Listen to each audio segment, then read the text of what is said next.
Mga kababayan, bago ako umalis ng The Hague, Netherlands, ay malinaw ang bilin ni Pangulong Rodrigo Duterte.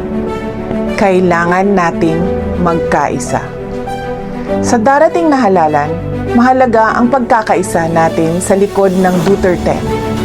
Ang 10 kandidato buong puso nating sinusuportahan para sa Senado. Ito ang mga taong may tapang, malasakit, at tunay na kakampi ng sambayanang Pilipino. Vote straight, Bato de la Rosa, Bongo, Jimmy Bondo, JV Hinlo, Raul Lambino, Philip Salvador, Rodante Marcoleta, Vic Rodriguez, Richard Mata, at Pastor Apollo Kibuloy. Block voting ang susi. Iisa ang boto. Iisa ang direksyon. Iisa ang layunin. Ipagpatuloy ang sinimulan ni Pangulong Duterte. Mga kababayan, huwag tayong magpahuli. Ipaglaban natin ang kinabukasan.